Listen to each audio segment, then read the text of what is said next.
Hi hello నమస్తే welcome to our channel. ఈ సైట్కి వచ్చాను. ఇగో జరుగుతుందండి. ఇక్కడ రాడ్ వర్క్ చూపిస్తున్నా చూసారా, ఇదంతా ప్లెంత్ బీమ్ అంటారు అనమాట. ఇది ప్లెంత్ బీమ్ వర్క్ నడుస్తుంది. ఈ రాడ్స్ ఫిట్ చేస్తున్నారు అనమాట. స్టీల్ వర్క్ మొత్తం ఇవాళ జరుగుతుందంట.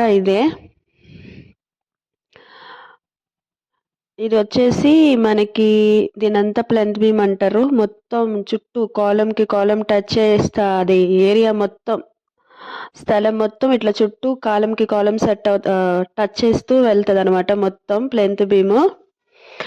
ఇది చాలా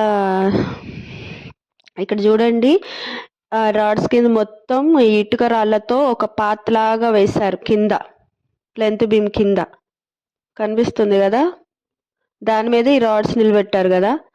ఇది ఎందుకంటే కాంక్రీట్ మాల్ వేస్తే మొత్తం కిందకి దిగబడకుండా ఈ ఒక స్ట్రైట్గా ఒక లైన్ వైజ్గా వంకర కూడా పోకుండా ఉండి కిందకు కూడా దిగకుండా అన్నట్టు ఉంటుందంట. అందుకే ఇట్లా ఒక పాత్ లాగా వేసారు ఇటుక రాళ్ళతో. దాని మీద ఇది ప్లెంత్ బీమ్ రాడ్ వర్క్ చేస్తున్నారు. ఇక్కడ ఏమైందంటే మనకి ఇంజనీర్ ఆర్కిటెక్ట్ ప్లాన్ ఇస్తాడు కదా, ఆ ప్లాన్ ప్రకారమే plinth beam 1, plinth beam 2, PB2, PB3 అని అక్కడ మెన్షన్ చేస్తారనమాట. దానికి అకార్డింగ్ టు దానికి PB1కి ఎంత రాడ్లు వాడాలి, PB2కి ఎంత రాడ్లు వాడాలి అని చెప్పేసి అక్కడ మొత్తం ఎవ్రీథింగ్ దాని మీద రాసి ఉంటుంది అనమాట ఆ ప్లాన్ మీద. సో ఆ రాడ్ వర్క్ చేసేవాళ్ళు, ఆ మేస్త్రి ఎవరైతే ఉంటాడో ఆ ప్లాన్ ప్రకారం చేయాలి, కొంచెం కూడా అటు ఇటు పోకూడదు అనమాట.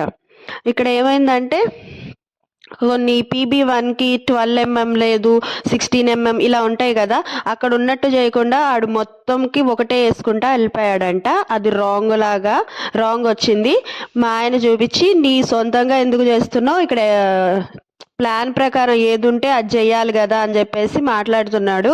సో అది నేను చూపిస్తాను. ఆయన ప్లాన్ ప్రకారం కూడా ఎట్లా ఉంటుంది, మనకి PB1 అంటే ఎలా వాడాలి, PB2 అని ఎలా ఉంటుంది, అంతా ప్లాన్ ప్రకారం చేసుకోవాలన్నమాట. ఇది వచ్చేసి వాటర్ సంపు. ఇక్కడ ఇదిగో అదే ఇక్కడ చెప్తున్నాడు అనమాట. ఇక్కడ ఏముంది PB1కి, ఇక్కడ నువ్వేం వేసావు అని చెప్పేసి ఆయన అడుగుతున్నాడు. నేను అట్లనే చేశానండి అంటున్నాడు. కథ ఇట్లా ఇది అని చెప్పి చూపిస్తే మళ్ళీ మార్చు అని చెప్పేసి మొత్తం చెప్తున్నాడు అనమాట.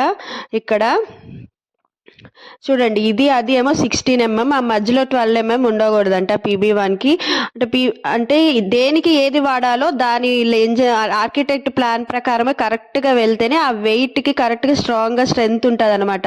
మనం ఇది చూసుకోకపోతే వాళ్ళన్నిటికీ ఒకేలా వేసేస్తారు, అది మొత్తం ఇబ్బంది అయిపోతుంది అనమాట. చాలామంది సరిగ్గా చూసుకోరు, అది వాళ్ళు ఏదో వేసేస్తున్నారు అని చెప్పేసి వదిలేస్తే అట్లా కాదు, అది కరెక్ట్గా కట్టుకోవాలన్నమాట. సో ప్రతిదీ మనం ఆర్కిటెక్ట్ ప్లాన్ ప్రకారమే వెళ్తాం కాబట్టి. సో ఇదంతా ఏరియా అనమాట. అక్కడ చుట్టూ ఎట్లా ఉందో అనేది చూపిస్తున్నా. ఇది వచ్చేసి మొత్తం 202 స్క్వేర్ యార్డ్స్ అనమాట. ఈ కాలం టు ఈ కాలం, ఈ కాలం టు ఈ కాలం, ఒక్కొక్క కాలం టు కాలం మారుతుంది. అది అన్నీ ఒకటే ఉండాలని లేదు. ఇది ఇక్కడ నుంచి ఇక్కడ దాకా PB1 ప్లెంత్ బీమ్ 1. ఇది లాంగ్ ఉంది కాబట్టి ఇది ప్లెంత్ బీమ్ 2. ఇది ఇంకా లాంగ్ ఉంది కాబట్టి ఇది ప్లెంత్ బీమ్ 3, ఇక్కడ నుంచి ఇటు. ఓకేనా. మళ్ళీ ఇది మొత్తం ఇది PB2 అట్లా ఇస్తాడు. PB1 అంటే ప్లెంత్ బీమ్ 1, ప్లెంత్ బీమ్ 2 అట్లా. మళ్ళీ దీనికి కంటిన్యూస్గా ఇట్లా ఇస్తాడు. PB1కి ఎట్లా స్టీల్ వేయాలి కింద, ఇవి ఇట్లా గ్రీన్ కలర్ ఉన్నాయన్నీ రాడ్లు. ఓకేనా. ఈ 3 రాడ్లు 12 స్ట్రైట్, ST అంటే స్ట్రైట్ వేయాలి కింద. ఇదిగో ఇది 12 పైన టాప్లు 4 ఉన్నవి, 2 16 స్ట్రైట్, 2 12 ఎక్స్టెన్షన్, అదే 12 ఇది అట్లా. ఇది ప్లెంత్ బీమ్ 2, దీనికి కూడా ఇట్లా స్టీల్ ఇస్తాం 4 12. ఓకే, ఇట్లా ఇచ్చారు, దీని ప్రకారం బేస్ చేయాలి. ఇక్కడ ఏం మిస్ చేశాడు, ఇది 12 రాకూడదు అన్నావు కదా. ఇక్కడ చెప్పేది ఏడు నుంచి అది ఆ కాలం దాకా PB1, మళ్ళీ అవతల అది PB2. పైన ఇంచు కింద దాకా ఒకటే కట్టి వాడి ఇప్పుడు తీసి తెప్పించి మళ్ళీ చేపిస్తున్నావా?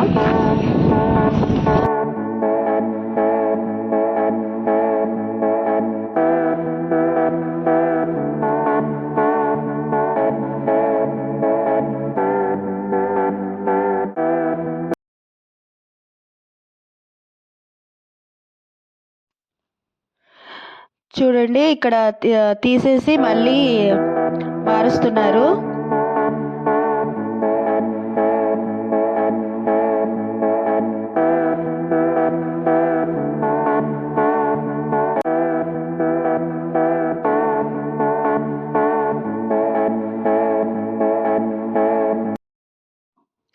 ఇక్కడ చూడండి ఇప్పుడు ఆఫ్టర్ మొత్తం మోడిఫికేషన్ చేశాక ఎలా ఉందో మొత్తం. సో ఇట్లాగా ప్లెంత్ బీమ్ అనేది చాలా ఇంపార్టెంట్. మనకి పిల్లర్స్ ఎంత ఇంపార్టెంటో బిల్డింగ్కి, అండ్ ప్లెంత్ బీమ్ కూడా చాలా ఇంపార్టెంట్. ఆ వెయిట్ కరెక్ట్గా స్టీల్ రాడ్స్ ఎలా ఆర్కిటెక్ట్గా ఇచ్చారో ప్లాన్లో దాని ప్రకారమే కరెక్ట్గా వేసేలా చూసుకోవాలి.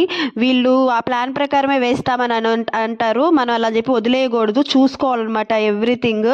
ఎందుకంటే బిల్డింగ్ వాల్ అంతా కూడా దీని మీదే కదా, ప్లెంత్ బీమ్ మీద డిపెండ్ అయి ఉంటుంది అనమాట. వాళ్ళు ఏ రాడ్లు పెడితే ఆ రాడ్లు యూజ్ చేస్తారు. సో ఇదండి వీడియో. నచ్చితే లైక్